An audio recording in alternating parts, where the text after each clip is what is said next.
Hi girls, today I'm going to be talking about sleep, one of my favorite hobbies and also one of my favorite topics to talk about.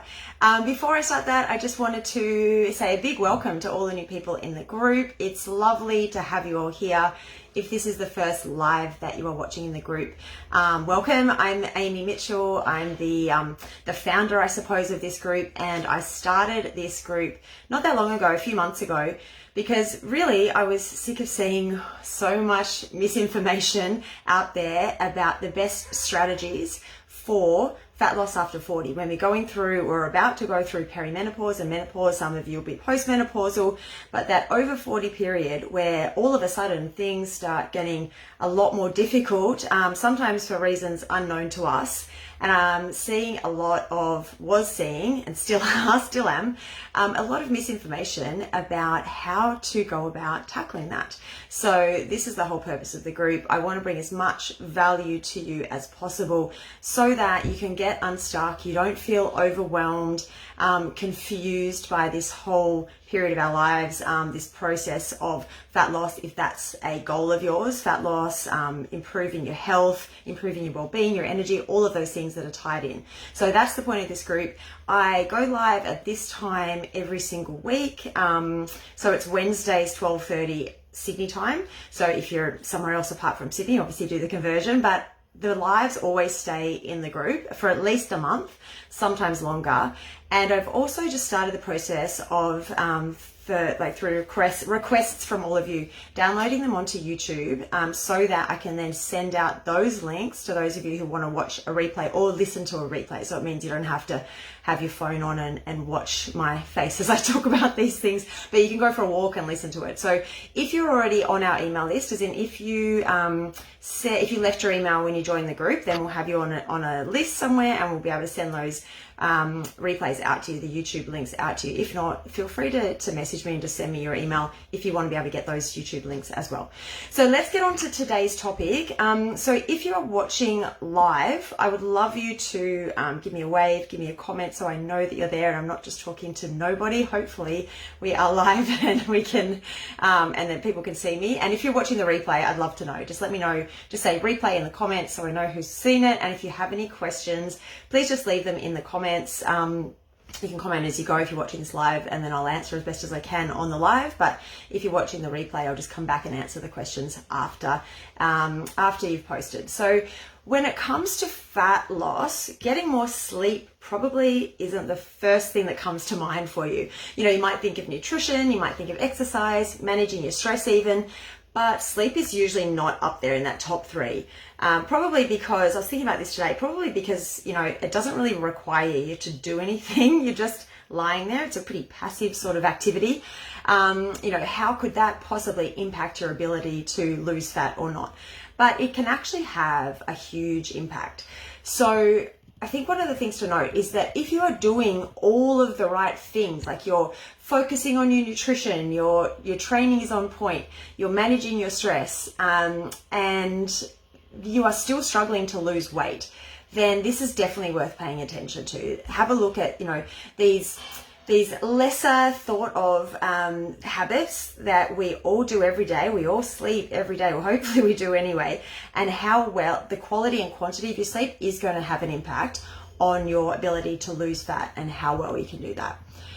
I think another thing to note is that, you know, another little insider tip is that if you get sleep right, all of those other things that I just mentioned, so the nutrition and the exercise, become a heck of a lot easier as well. Look, this is not me just making this up. There are a lot of studies that confirm when a person improves their sleep, they're more likely to maintain a healthy weight. There was a review of studies in 2017 that reported that people who experienced altered sleep patterns, so, you know, not sleeping very well, sleeping, you know, night shift workers, things like that, those altered sleep patterns had larger appetites and consumed more calorie dense foods than those who didn't. There's also, interestingly, and it probably comes as no surprise to anyone who's experienced poor sleep, but there's a link between less sleep and eating for pleasure more. So they call it, you know, hedonistic eating, so eating for pleasure. So you're more likely to crave higher calorie foods when you have poor sleep. So let's talk about why sleep is so crucial and how does it impact our body's ability to lose fat. And just a little note before we go on, when I say poor sleep, I'm talking about the quantity and the quality. So you might be getting 8 or 9 hours of sleep per night and think, well, that's enough. Why is this impacting me? But if you're waking up multiple times or you're sleeping really deeply, but still waking up feeling unrested and groggy, then there's an indicator that you're not getting a great quality of sleep. So quality and quantity matter. Now I did a video about stress a few weeks ago about cortisol and the impact that can have on your weight. And in that video, if that's something you're interested in, just you do a search for cortisol in the group and that should come up, or just comment and say, can you tag me on the cortisol video, and I'll do that. But in that I spoke about the impact that chronically elevated cortisol can have on your weight, and sleep and stress are inextricably linked. So there's probably no surprise that there is a lot of shared impacts from these two factors. So high stress can affect your sleep. So, I'm sure a lot of us are familiar with that sort of racing brain. If we're feeling like we get to the end of the day and we've been just go all day, and then we lie down on the pillow and we're exhausted, but our brain just won't stop. That stress is still keeping us awake. And conversely, lack of sleep can cause high cortisol. So we've got some shared impacts. So couple of those that poor sleep can cause: increased appetite and craving. So we spoke about that a moment ago with those studies. Low energy, no surprise there. So both of those things, low energy means that you move less, right? So if you go dragging your feet through the day like you're dragging your feet through mud, then obviously that's going to have an impact on your weight. It'll also impact your training ability. So you can have poor training ability. So think about your effort or your intensity that you can put in when you're training. So lack of sleep can affect that, or poor sleep. Poor muscle growth. So we've talked about this a lot in this group, and the crucial importance of working on building muscle or maintaining lean muscle as we're over 40. And sleep is such a key time for muscle repair and rejuvenation. So again, with the nutrition and training, if you know that your nutrition and training are on point for a woman over 40 and you're really struggling to build muscle or you're struggling to lose body fat, then sleep could be a culprit. Downregulated hormones. So poor sleep can impact your thyroid. It can impact your body's ability to produce progesterone, and elevated cortisol, as we spoke about before. So you can probably see how, even if we just talk about those first two, that increased appetite and cravings, and the low energy and the ability to, or inability to move as much as you normally would, how those two things alone could have an impact on your weight. And I've talked before about the finer balance there seems to be after 40 with our metabolic rate. So, in our 20s and 30s, when we might have been able to get away with a bit less movement, a bit more food for a little while, and it wouldn't really impact our weight, over 40, you might find that it has a much more immediate impact and a much more severe impact on our weight, just that fine little balance in energy. So more food, even slightly more calories and slightly less movement, all of a sudden we go from maintaining our weight fairly easily for a lot of you to starting to pack on a few pounds or kilos when you don't really feel like you're doing that much different. So let's start with the first one. So when it comes to appetite and craving, so sleep actually has a physiological impact on that. So our hunger hormone is ghrelin. So when we are tired, our ghrelin goes up, so we feel hungrier. And simultaneously, our fullness hormone, leptin, is downregulated, is suppressed when we're tired. So it's this double whammy. If we are hungrier, like this hunger hormone is like, give me food, and our fullness hormone takes longer to kick in. So we're not satiated as quickly. So again, you can see how it would be fairly easy to want to eat more and to inadvertently consume more calories to try to make up for that. And then the other side of the coin there is obviously the movement. So when we talk about movement, obviously there's more than two, but the two main types are your NEAT, which is your non-exercise activity thermogenesis, and then your exercise, activity, thermogenesis. Then your incidental exercise and your intentional exercise. Now your NEAT is the one that's more likely to go down when you're really tired, because you might think, well, I'm still doing all my training, I'm doing as much as I normally did. But things like fidgeting and just standing up and down and all the little movements that you don't even really think about through the day tend to get down-regulated when we are tired. So like most things, when we talk about fat loss, the sleep part of the component doesn't exist in a vacuum, doesn't exist by itself. It affects and is affected by a lot of other things. So, we've just spoken about cortisol and how sleep affects cortisol, cortisol affects sleep. Let's talk about a couple of other things too that it's impacted by and it can have an impact on. So nutrition is a big one.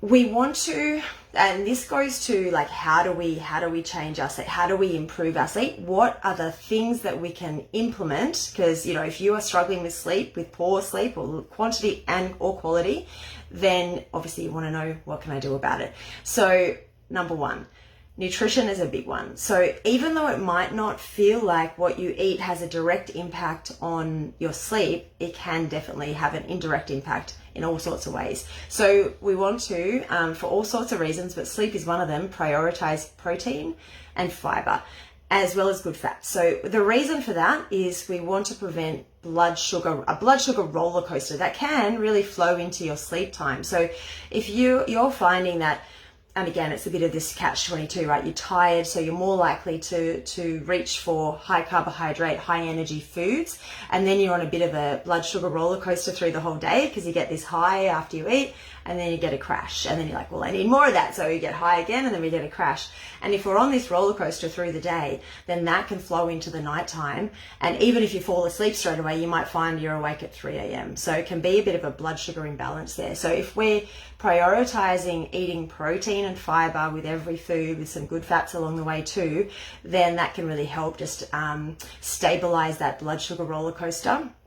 So something as simple as not having simple carbs right before you go to bed can help. So, for a lot of us, we might, like after dinner, have some chocolate or have some ice cream or have a biscuit or something like that. Those simple carbs that are really nice sometimes to have as a treat after dinner. But if you're finding that it's impacting your sleep, then it might be worth just trialing and seeing if leaving those out and having something like yogurt and fruit, which is still a sweet sort of snack, but it's got protein and fiber, seeing if that helps the sleep side of things.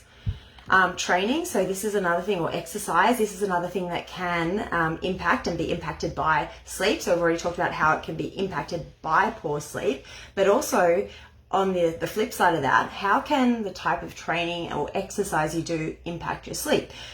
So number one, exercise in general, obviously we want to encourage that. With strength training, we're going to prioritize strength training and movement, steps, lots of incidental exercise. And you'll find, again, I'm probably not, this is, thanks Captain Obvious, but if you are exercising, then you are going to feel more tired, more likely at the end of the day. And often that's going to help you be able to fall asleep more easily / stay asleep. For some people though, we need to think about the timing of that exercise. So some people might find that cardio type activities or high intensity training too close to that bedtime. So if you're doing it late at night, like 8 o'clock at night, and then you want to fall asleep at 9:30 or 10, you might find that's going to impact your ability to get to sleep. Some people, it's the reverse. Like they will go for a run or do a hard session at 8 o'clock at night, and then they're dead asleep at 9:30. Great. But you'll know probably if you're one or the other. And if you're finding that if you're exercising late at night and then struggling to get to sleep, we might need to play around with when that exercise happens. Obviously, you don't want to not exercise. The exercise is very crucial to this whole well-being and fat loss component, but when you do it, it's important. Or the type of exercise you do. So if you like exercising at night, but it's impacting your sleep, bring it into a strength training session instead of a high intensity cardio session. That might make all the difference. So they're the big rocks, right? I always like to tell you what are the things that are going to make the most difference rather than the little things that might make 1% difference and may not. So let's talk about what else can help though, because I get asked for sleep tips all the time. And it's interesting because sometimes we just overlook the basics. We overlook the obvious things. Like people will be saying, what tips have you got? I can't fall asleep or I can't stay asleep. I'm waking up at 3 a.m. but they're scrolling their phones past 11 o'clock every night and wondering why they're struggling to sleep. So it sounds obvious, but think about the basics first. So basic sleep hygiene stuff that we probably all know, but potentially not all doing. So things like, is your room dark enough? Like, for me, I need a pitch black room, and if it's not, can you get an eye mask that's going to help? Is your room a cool temperature? As many of you will know, we're more sensitive to changes in temperature at this age and stage. So making sure that you're going to bed, in a cool state, that you're not overheated, you don't have too many covers on, or, the room's too hot, etc. Cool temperature is important. Caffeine. Now, I know we all love our coffee. I know I do. And if someone said you can't have coffee, I'd be like, sorry, I'll do anything else, but I'm not giving up coffee. But when you have your caffeine, can, for a lot of people, make a difference to your sleep. Now, if you're someone that can have a coffee right before bed, fall asleep, stay asleep, great. Don't need to change anything. I'm talking to those of you who struggle to sleep and are having issues with sleep. Have a look at when you're having your caffeine. So again, it's different for everybody, but a good rule of thumb that 10 hours before you want to go to sleep, that's kind of your cutoff for caffeine. Some of you might be able to, like I said, have caffeine closer to that time, but I know for me, 10 hours is like bang on. If I have coffee after midday, I'm awake way later than I want to be. The other thing that does have an impact on your sleep, particularly after 40, is alcohol, whether we like it or not. I know some women who say, if I want to have a drink, I just know that I'm going to have a bad sleep. Like, I can still make that choice to have a drink, but just go into it knowing that it is going to impact your sleep. And yes, you might feel like you fall asleep more quickly, but it's going to impact the quality of your sleep. You're going to be in a lighter, less rested state potentially, if you have a drink or two or more than that before you go to bed. So again, it's all a choice. We're all adults. We can decide what we want to do, but just know that it's probably going to impact your sleep. Screens, man. Who is on their screen, like scrolling right until the second their head hits the pillow? Okay, so it does, again, it's an obvious one. We know this, but if sleep is an issue and you're like, what do I do to fix my sleep? Try getting off screens an hour to 2 hours before you want to go to sleep. So we've got to get those basics right. Once we've got those right, or in conjunction with getting those basics right, there are also some supplements that have, I'm all about the evidence-based ones, supplements that have got some good evidence behind actually being helpful for sleep. My top one in there is magnesium. Magnesium glycinate is a particularly good one for sleep because glycine is helpful with sleep. It's a relaxing, we make magnesium in our body. It's a natural mineral in our body. We can get it in our food, but most of us realistically don't get enough of it in our food. The other thing about magnesium is if we're stressed, if we're running in this high cortisol state, we are leaching magnesium quicker than we normally would, so we need to replace it. So magnesium glycinate, very easy supplement to take. I take it before bed because, it's just easy to remember, but that can help you with a more restful sleep.